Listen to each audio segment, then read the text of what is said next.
guys, and thank you so much for tuning in to my channel. My name is DeLady Designer and we are back with another speed build video of our city zoo. And this episode we're going to build the Nile Monitor Habitat, and the Nile Monitor is actually one of my most favorite animals. It's quite funny that the top 10 we did with like the poll and you guys could vote for like your favorite animals. The Nile Monitor really ended up pretty low. I don't really get it because they are absolutely stunning. They're so beautiful, and Frontier did such an amazing job by creating this animal. Like, I'm really a fan of the Nile Monitor, so that is basically the reason why I really wanted to add the Nile Monitor in this reptile house, of course. Before we get into it, I do have to say I got a lot of questions about why aren't you adding the Galapagos giant tortoise in the reptile house? Well, if you are following this series,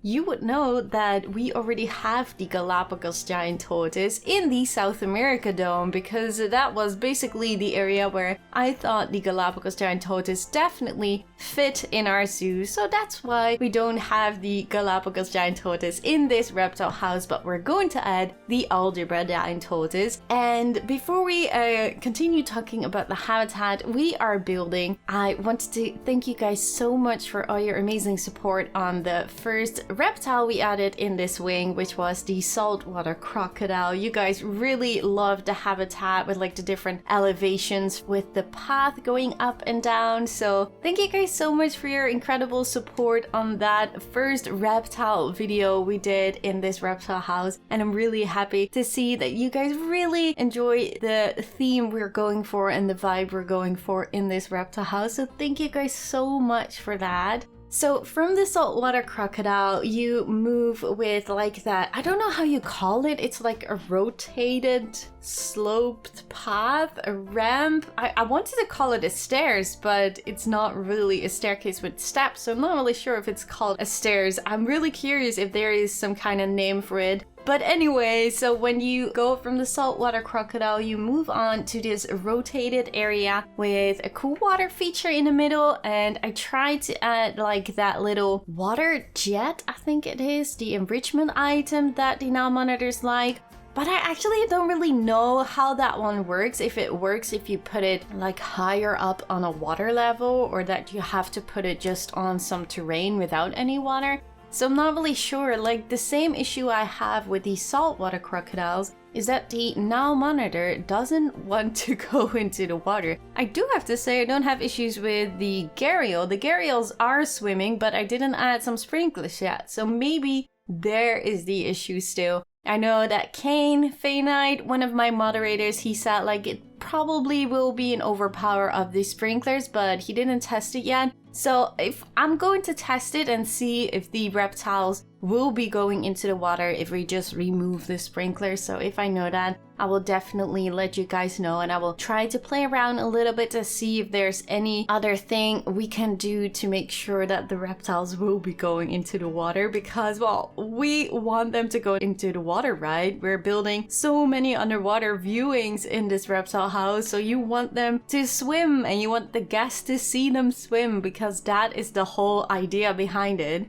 So what I also did in the later stage of this video, so where you have that rotated ramp-ish path going down, I wanted to do something extra. So I tried to build some kind of cave viewing in that section, so the Nile Monitor would be able to build a little nest in that cave and have their babies there and do some nursing. And the guests could potentially just see into that cave and see them over there. I wanted to try to see if I was able to add some lights there, like orange or reddish lights, to really give the feeling that it's like a warmer area inside that cave. But unfortunately, when it's daytime, you can't really add lights that do work. I remember with Planet Coaster, and I know that they also did that in Planet Zoo, that when you have like a real cave inside of terrain, when it's dark enough, the lights do work when it's daytime. But I tried to do that, the same thing in this habitat, to see if that would work with a smaller layer of terrain, but unfortunately it didn't work. So I think you really have to go deeper with like a thicker layer of terrain before lights will be working. So that was quite a pity because I really had something in my mind how it should look, but it didn't work out that way, unfortunately. So obviously we're also adding a long waterfall. It was quite a struggle, this one, because you have to pay attention to the hallway that is in the backside, so I couldn't do super crazy things, so it's really more of a unnatural waterfall in this case, but it's okay to have some different variations in waterfalls, I guess, in the whole zoo. I will try to see if we can make some cool waterfall feature in the other wing. I am doing something really cool, which we also streamed for the gharial habitat. So that will be some kind of waterfall wall, and in between there will be an underwater viewing gallery. It's something I never tried before, but so far it looks really cool, but I haven't finished it yet. So stay tuned for that. I think it's a really nice and cool idea to use for your own zoos as well. So I first divided the two sections underneath this waterfall. I don't know what I wanted. It's like a lower area on the left side, and I just wanted to have some kind of waterfall feature, but in the end I wasn't really sure what I was going for, and it looks a little bit weird with the section what is connected to the Nile Monitor area. So in the end, I changed it a little bit and deleted the glass fence in the middle, and I just raised the glass panels to make it more of just a barrier where the guests can look into the habitat when they would be swimming there. But obviously, as I said, they don't swim, so I haven't really seen it in action yet, which is quite unfortunate. And in the end, I was looking from the upper layer of the path, and I just noticed that the viewing didn't look super well with the waterfall, and I wanted to make it a little bit more open. So in the end, I deleted a lot of the rocky fences you see me placing down, and to create it more of an open feeling. So in the end, we have a very long underwater viewing gallery.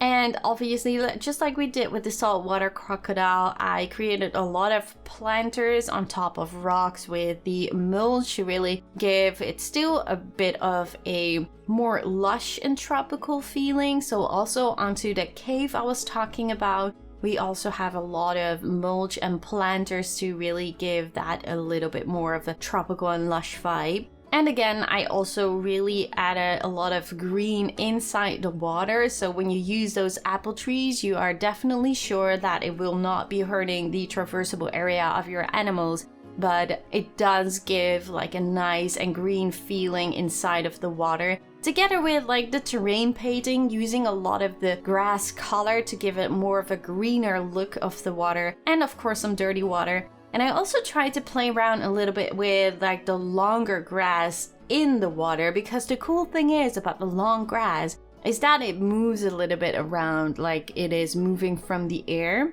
But obviously you don't have air in the water, but it looks a little bit cool and more natural if you see like grass or plants moving in the water, if you know what I mean. So yeah, I really liked that idea. So I tried to play around a little bit with the longer grass in the water to get that natural feeling inside of it.